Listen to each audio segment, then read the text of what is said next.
In the 1890s, a traveling salesman for Swift & Company named Collins was arrested in the state of New Hampshire. He had not stolen anything. He had not sold anything spoiled or unlabeled or dangerous. His crime was the color of a food. New Hampshire law did not forbid him to sell the pale yellow spread in his case. It required only that, before it reached a customer, he dye it pink.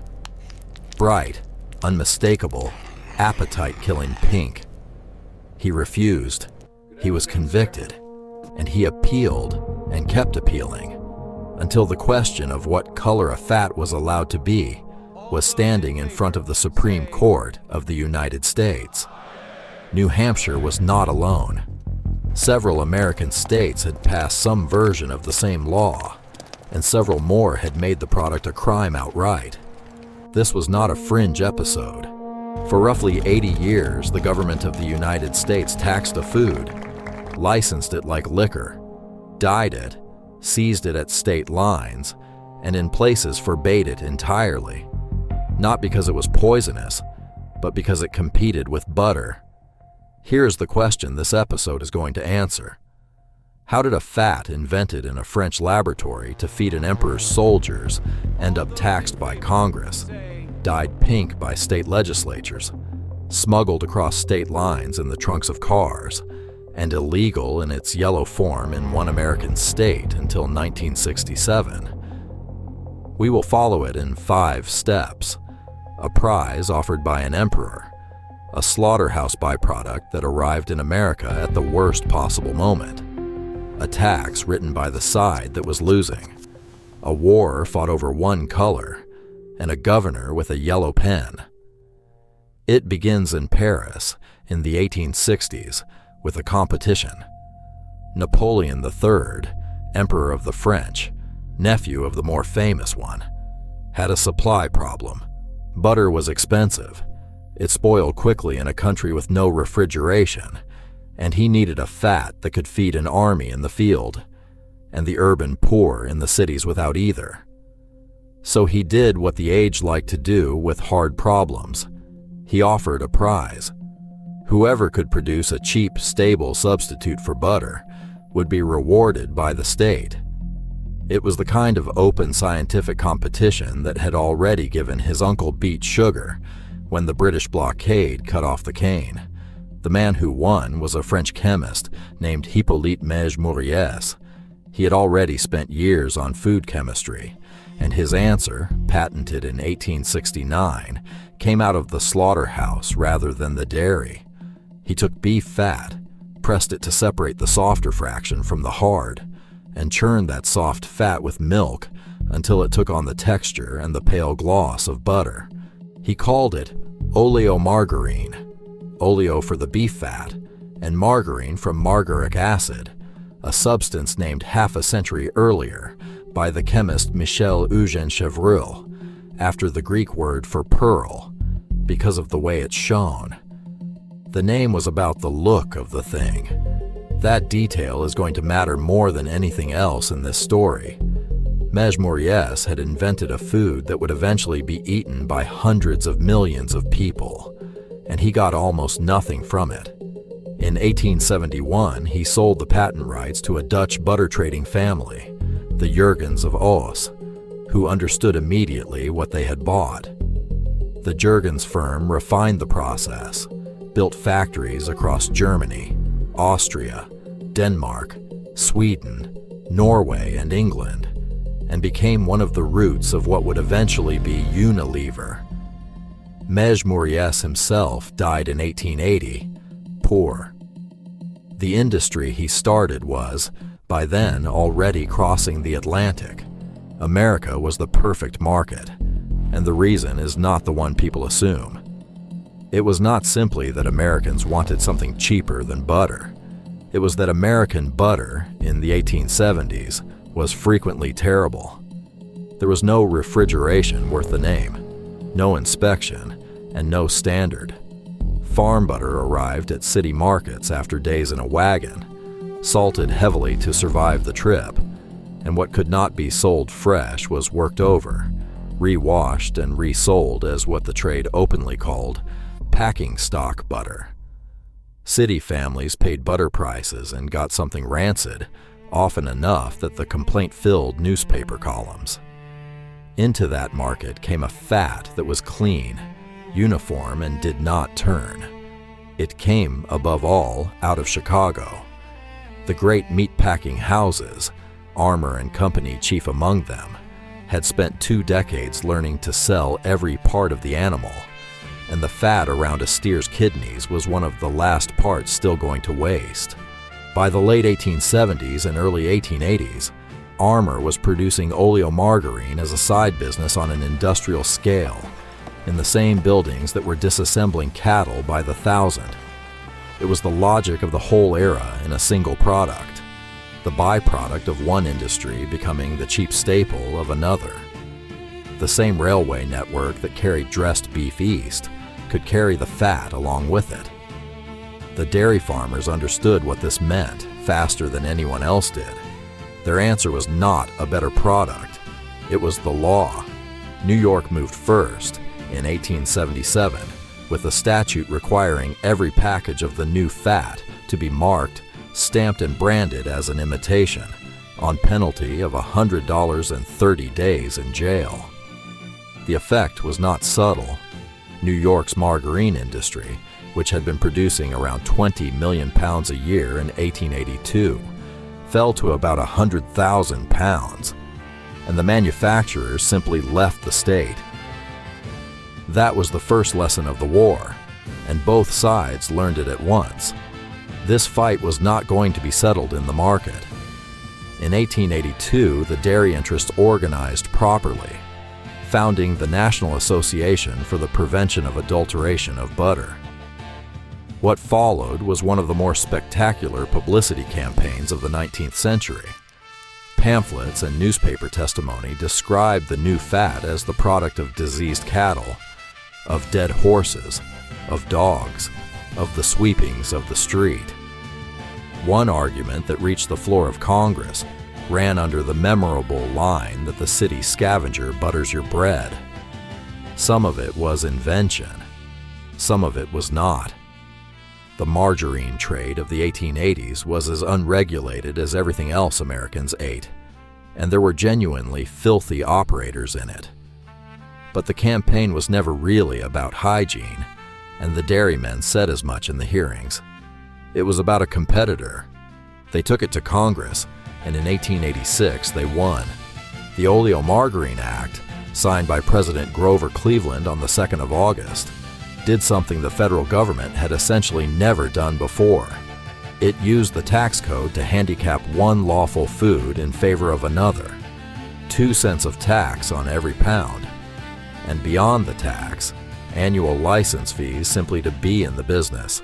$600 for a manufacturer, $480 for a wholesaler, $48 for a retail grocer, at a time when a working man might earn $500 in a year. A corner store now needed a federal license to sell a tub of fat. The act would stay on the books for 64 years. The act did something else that is easy to miss and turned out to matter for the next century of American food law. To tax the imitation, Congress first had to say what the real thing was. So the statute set down a legal definition of butter itself, in words, in federal law. It is one of the earliest examples of the United States government defining a food by statute, and it happened not to protect anybody's health, but to draw a line on a battlefield. Everything on one side of that line was butter. Everything on the other side was taxable. The manufacturers, for their part, spent those years selling their product under whatever name the law had not yet caught up with. Butterine was the favorite, until each name in turn was written into a statute and closed off. And still the product sold, which brings the story to the color and to the strangest chapter in it. Butter is yellow for a simple reason. Cows eating fresh summer grass pass carotene into the milk. Winter butter from hay-fed cows comes out nearly white. Dairies had been quietly correcting this for generations, dyeing their own winter butter yellow so that the customer would not notice the season. Margarine, made from beef fat, was also white, and its makers did precisely what the dairies did, and added color. The dairy industry then went to state legislatures and argued that coloring a fat yellow was a fraud upon the public. The same act, in the same year, in two products sitting side by side on the same shelf. The states obliged, and they went well beyond tax. Pennsylvania banned the manufacture and sale of imitation butter altogether in 1885, and on the very day the law took effect, a Harrisburg grocer named Powell was arrested for selling it. His case reached the Supreme Court, and in 1888, in Powell against Pennsylvania, 8 of the 9 justices upheld the ban completely, holding that a state could prohibit the product outright as a legitimate exercise of its police power to protect public health. Only Justice Stephen Field dissented, and his dissent named the thing plainly. This was class legislation, written to shield the makers of one product from what he called a healthy and nutritious article of food, designed to take the place of butter. A food that was not poisonous, not adulterated, and perfectly legal one state over could now be a crime in Pennsylvania. After Powell, the dairy states had a green light, and they used it. And that is where the pink comes in. In 1891, New Hampshire passed a law that did not ban the product at all. It simply required that any butter substitute sold in the state be dyed pink. On paper, it was a consumer protection measure. No shopper could possibly be deceived about what was in the tub. In practice, everyone involved understood the point exactly. Nobody puts pink fat on toast. Sales in New Hampshire collapsed almost immediately. West Virginia and Vermont wrote their own versions. It was the most elegant weapon of the entire war, a law that permitted a thing while making it unsellable, and never once had to argue that it was harmful. Which brings us back to Collins and to the Supreme Court. In 1898, in Collins against New Hampshire, the court looked at the pink statute and refused to accept the pretense. The justices held that a law requiring a wholesome article to be sold in a color nobody would buy was, in its necessary effect, prohibitory, a ban wearing the clothing of a regulation, and struck it down. In the same term, the court also ruled, in a Pennsylvania case brought by a dealer named Schallenberger, that a state could not forbid the sale of plain, uncolored margarine brought in from another state. 2 decisions, 1 year. The dairy lobby's 20-year winning streak was over. It cost them almost nothing. Within 4 years, they were back in Congress with something better than a ban. The 1902 amendment to the Oleomargarine Act was a small masterpiece of legislative design. It did not outlaw color, it taxed it. Colored margarine would now pay 10 cents a pound, 5 times the original rate, and enough to erase the price advantage completely, while uncolored margarine paid 1/4 cent. The manufacturers, unable to sell white fat and unable to afford yellow, found the obvious way through. They sold it white and sold the color separately. A capsule of yellow dye came in the package, and the family mixed it in at home, squeezing and kneading the bag on the kitchen table until the last orange streak disappeared. In millions of American households, it was a chore handed to the children, and it stayed one for 2 generations. A firm called Dennison was still patenting improved versions of the capsule in the bag as late as 1951. If you are enjoying this one, subscribing genuinely helps the channel keep making them. Now, the thing that finally broke the deadlock came out of a laboratory in Germany, and it had nothing to do with politics at all. In 1902, a chemist named Wilhelm Norman patented a process for hardening liquid oils by passing hydrogen through them over a catalyst. Hydrogenation turned a runny vegetable oil into a solid, spreadable fat. Within a generation, it had transformed margarine from a meat byproduct into something made from cottonseed oil, and then, overwhelmingly, from soybean oil. The steer had been quietly removed from the recipe. That single technical change rearranged the politics of the entire fight. As long as margarine came out of Chicago slaughterhouses, it was the meat packers against the dairymen, two industries, and the dairy states had more votes in more legislatures. Once it came from soybeans and cottonseed, the product had a farm constituency of its very own, the soybean growers of the Midwest and the Cotton South, both of whom now had a direct financial interest in seeing the tax repealed.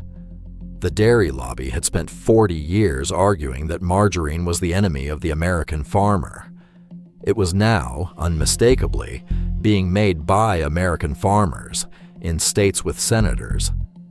It is worth stopping for a moment on how strange all of this looked from the outside, because the same product was having a completely different life across the Atlantic.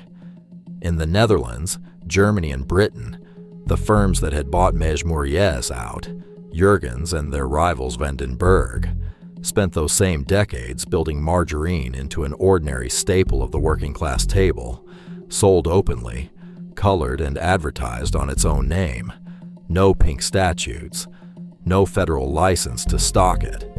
The difference was not chemistry and it was not taste. It was that American dairy farming was organized state by state, in legislatures where a farm bloc could deliver votes, and European dairy was not.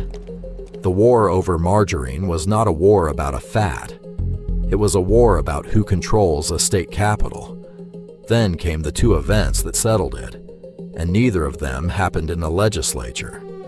The Depression put a cheap fat on tables that could not afford butter at any price.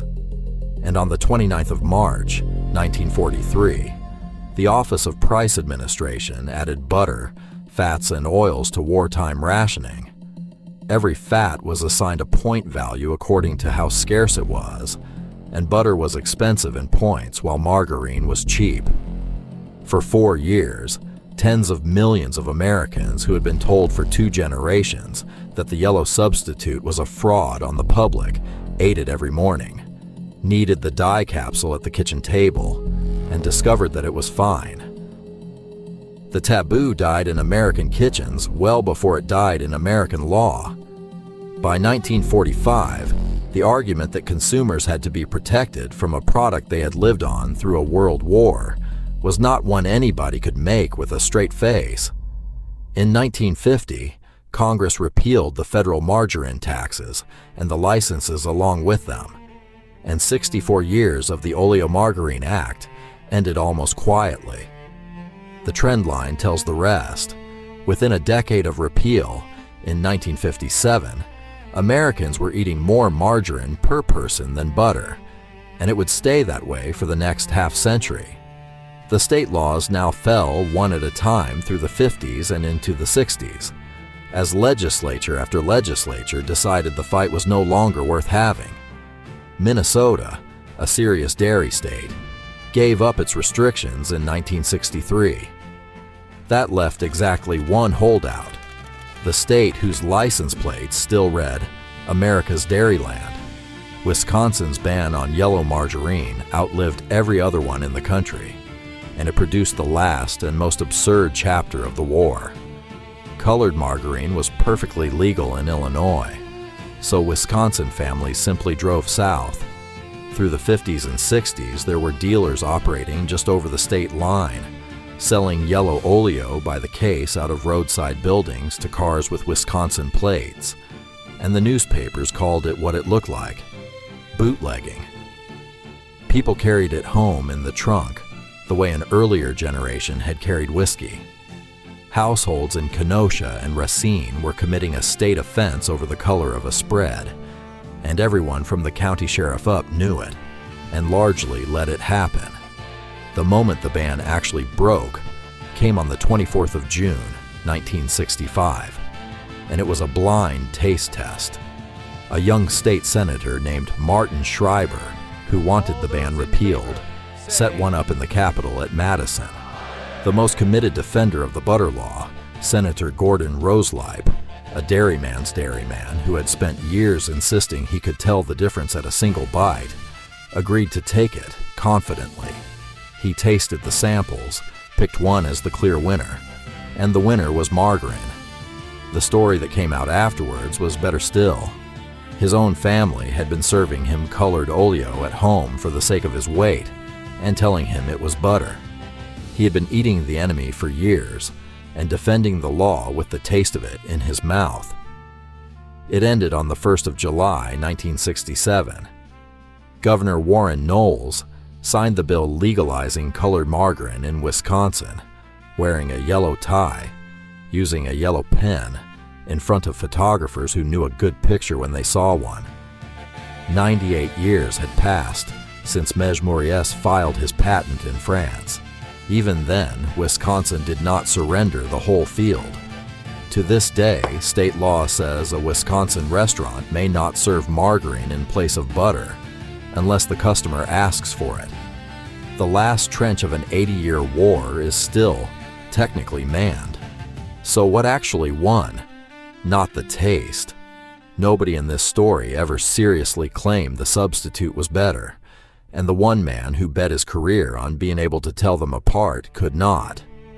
What won was the same thing that wins in most of these episodes: the industrial format.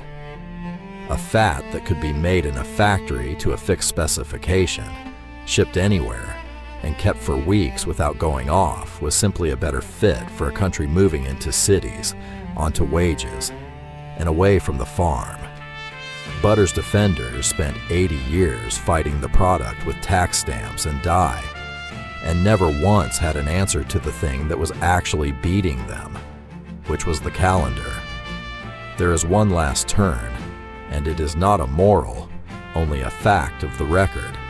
The technology that had freed margarine from the slaughterhouse, Norman's hydrogenation, worked by leaving fats in a partially hardened state, and those partially hydrogenated oils became standard across American food for most of the 20th century.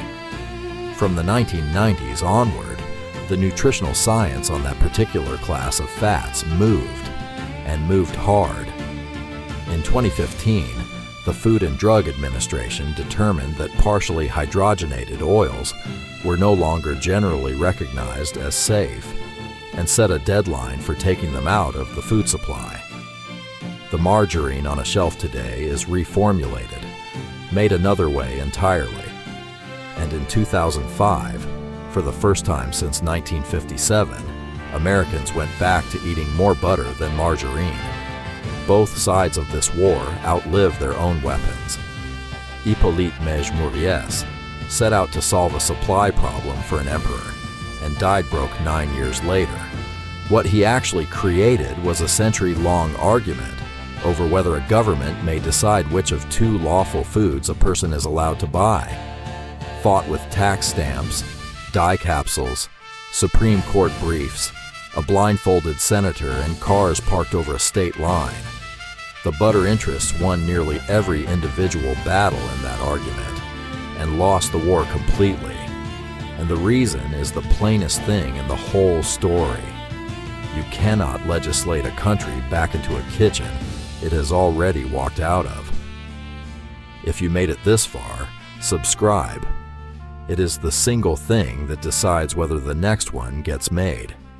And tell us in the comments, what everyday thing should we uncover next?